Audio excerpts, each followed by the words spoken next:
50 ஆண்டுகள் பாராளுமன்றத்தில் மக்களவையில் இருந்திருக்கிறார். 9 முறை மக்களவைக்கு சென்றிருக்கிறார். 2 முறை மாநிலங்களவைக்கு சென்றிருக்கிறார். சாதாரண விஷயம் கிடையாது.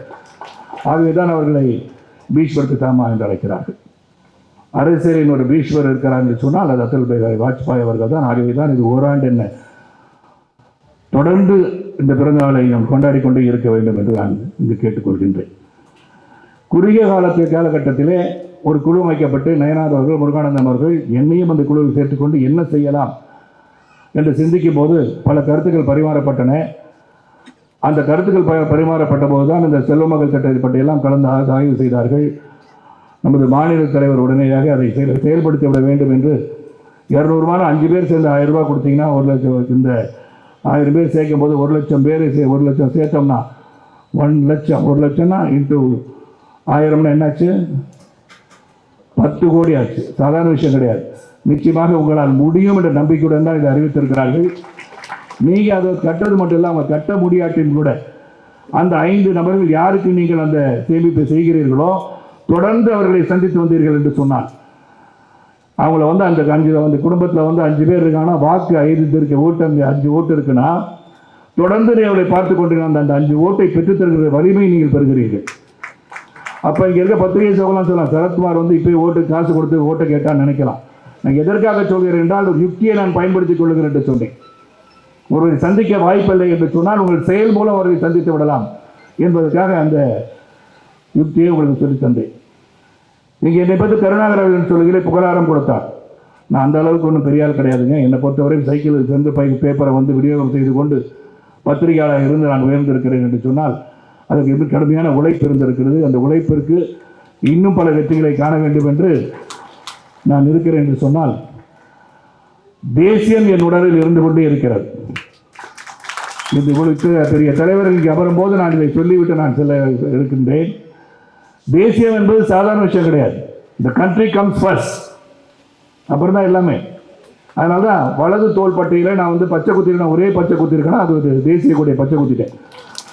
அந்த தேசிய கொடியை பச்சை குத்தின பிறகு ஒரு சின்ன வருத்தம் வந்தது எனக்கு. ஒரு படப்பிடிப்பில் இருக்கும்போது, அதாவது குளிக்கின்ற ஒரு காட்சி நடிக்கும் போது ஒரு ரோடோடி வந்தார். அண்ணன் எப்போ நான் காங்கிரஸில் சேர்ந்தீங்க? நான் அந்த கொடை அதான் காந்தி சொன்னார், இந்த கொடியை வந்து வச்சிருக்காதீங்க, வேற கொடியை வைங்கன்னு சொன்னார். அவர் அந்த கொடியை பயன்படுத்தினா திராவிட முன்னேற்ற கழகமே இந்த கொடியை ஏற்ற மாட்டேன்ட்டாங்க. ஆக இதை நான் உன்னிப்பாக கவனிக்கணும். உடனே காங்கிரஸ் கட்சி கொடியை சரத்குமார் மாற்ற சொல்லிட்டார் அப்படின்னு சொல்லி நினைச்சிடாதீங்க. அவங்களே மாற்றிக்குவாங்க, அந்த கட்சி இருந்தால் தானே. ஏன்னா அவங்களுக்கெல்லாம் இப்போ அரசியல் மட்டும்தான் செய்து கொண்டிருக்கிறார்கள். பாராளுமன்றத்தில் வந்து போயிட்டு மக்களுக்காக சேவை செய்ய சென்றவர்கள் எல்லாம் அரசியலை பேசிக்கொண்டு அடிதடியில் ஈடுபட்டு கொண்டு அவங்க இந்த பக்கம் வந்ததே தப்பு. இங்கே வந்து எப்போ இங்கே வந்து தமிழக அரசியலில் இருக்கிறவங்க முன்னே இங்கே இருக்க ஆட்சியாளர் சந்திக்க ஆரம்பித்தாங்களோ அவங்க அந்த அடிதடிக்கு போயிட்டாங்க. இப்போ ஒற்றிக்கொண்டு விட்டது. எதற்காக சொல்கிறேன் என்றால் எந்த ஒரு காரணம் இல்லாமல் எதை சொன்னாலும் குற்றம் கண்டுபிடிக்க வேண்டும் என்ற சூழலிலே தான் இன்று அரசியல் களம் இருக்கிறது. ஆனால் இங்கே நல்லாட்சி நாயகர் என்று பெயர் கொடுத்து இங்கே அண்ணன் நயினார் சொல்லும் போதும் சரி, அனைவரும் பேச இருக்கும் போதும் சரி, பாரத தேசத்தை ஒன்றுபடுத்த வேண்டும் என்று சொன்னால் எப்படி செய்யலாம் என்று எண்ணி பார்த்த பிறகு வந்ததுதான் கங்கை நாற்கரை சாலை. சாதாரண விஷயம், north east south west, Delhi, Kolkata, Chennai, Bombay என்று 5800 கிலோமீட்டருக்கு சாலை வைத்த பெருமை வாஜ்பாய் அவர்களுக்கு உண்டு. என்ன ரோடு தானே போட்டான்னு நினைக்காதீங்க. அந்த ரோடு சாதாரண விஷயம் கிடையாது. வாகனங்கள் செல்கின்றன, நிம்மதியாக மக்கள் செல்ல முடிகிறது. இங்கிருந்து டெல்லிக்கு காரில் செல்லலாம் என்ற சூழல் உருவாகி இருக்கிறது சொன்னால் மக்கள் எங்கு வேணாலும் செல்லலாம். Communication is develop, transportation is develop. அதோட சீரான சிறப்பான ரோடு, சென்னை ரோடு இல்லாமல், சென்னை ரோடு மாதிரி இல்லாமல் நல்ல சிறப்பான ரோடு இருக்கும்போது பெட்ரோல் டீசல் வந்து குறைவாக செலவாகும். ஏன்னா தடால் புடால் விழுந்து குலுக்கிட்டே போச்சு. நான் அக்காட்ட பேசிட்டு இருந்தேன். ஏன்னா அவங்க சகோதரி தங்கச்சி தான் அவங்க கூப்பிடணும். ஏன்னா எனக்கு அவங்களோட வயசு ஜாஸ்தி. அவங்க சொன்ன பாண்டிச்சேரிலேருந்து வரும்போது ஜோக் சொன்னேன். பாண்டிச்சேரியில் வரும்போது சிறப்பாக வந்துச்சு, ஆனால் தங்க நாற்கரை சாரி மாதிரி ரோடு நல்லா இருந்துச்சு.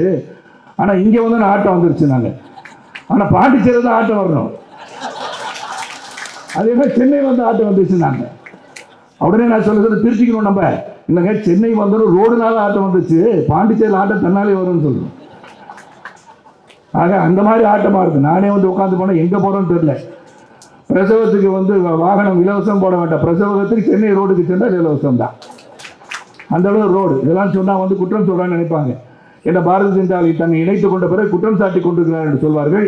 நடக்கின்ற உண்மையை சொல்கின்றேன். நீங்க மந்திரி ஆகலாம், நாளைக்கு கொள்ளையடிக்கலாம், உள்ள போலாம், நாளைக்கு மந்திரி ஆகலாம். ஆக தேசம் எதை நோக்கி செல்கிறது என்று சிந்தித்து பார்க்க வேண்டும். ஆக நான் தங்க நாற்கரை சாலை போட்டது டெவலப்மெண்ட், கடுமை, கருணை, செயல்திறன் உள்ள தலைவராகத்தான் வாஜ்பாய் அவர்கள் இருந்து மறைந்திருக்கிறார்கள். அவங்களை பின்பற்றி இங்கே வந்திருக்காங்கன்னு சொன்னா 3 முறை பாரத பிரதமர் மோடிஜி அவர்கள் சாதாரண மனிதன் கிடையாது. எள்ளி நகையாடி கொண்டிருக்கிறார்கள் தெருக்கோடியில் இருப்பவர்கள் எல்லாம். அவர்கள் உழைப்பு அவங்களுக்கு தெரியுமா? 1981 வந்துட்டார் காரியகர்த்தாவா. 1980 வாஜ்பாய் அவர்கள் தலைவராக இருக்கும்போது 1981 காரியகர்த்தாவாக ஒரு மிகப்பெரிய வெள்ளத்திற்காக தன்னை அர்ப்பணித்துக் கொண்ட ஒரு மோடிஜி அவர்கள். அப்ப இருக்க தலைவர் உலகம் போற்றுகிறது. உலகம் வந்து சாதாரண எல்லாரையும் போட்டுகிறார். அனைவரும் ஓடோடி வந்து கை கொடுக்கிறார்கள். Putin is the most toughest leader in the world என்று சொல்றாங்க. அவரை கட்டி தள்ளுறாருங்க. அவர் வந்து மோடிஜியை கட்டி தள்ளுறாரு. அமெரிக்க பிரசிடென்ட் ஓடோடி வருகிறார். ட்ரம்ப் வந்து அவரோட ரசிகர் சொல்றார். ட்ரம்ப் வெற்றி பெற்ற பிறகு அவர் பேசுகையிலே இந்தியாவை பற்றி பேசும்போது மோடிஜி வாழ்க, மோடிஜி வாழ்க என்று சொல்கிறார்கள். அது எந்த அளவுக்கு இந்தியா உயர்ந்திருக்கிறது, யாரால் உயர்ந்திருக்கிறது என்று சிந்தித்து பார்க்க வேண்டும். எள்ளி நகையாடுகின்ற தலைவர் அல்ல மோடிஜி அவர்கள். சிந்தித்து பார்க்க வேண்டும் சகோதர சகோதரிகளை. இதை நீங்க எடுத்து சொல்லணும். எதுக்கு எடுத்து சொல்லணும்னா, இருக்கிறவங்க படித்தவர்கள் வர வேண்டும், பண்புள்ளவர்கள் வர வேண்டும், அறிவு, ஆற்றல், திறமை, நேர்மை, நியாயம், தர்மம் உள்ளவர்கள் ஆட்சி பீடத்தில் வர வேண்டும். அப்படிப்பட்ட ஆட்சி 2026 உருவாக இருக்கிறது. பாதகம் செய்பவரை கண்டால் நாம் பயங்கொள்ளலாகாது பாப்பா, மோதி மிதித்து விடு பாப்பா, அவர் முகத்தில் உமிழ்ந்து விடு பாப்பா. அண்மை செய்திகளை உடனுக்குடன் தெரிந்து கொள்ள இணைந்திருங்கள் இயம்நாடு தொலைக்காட்சியுடன்.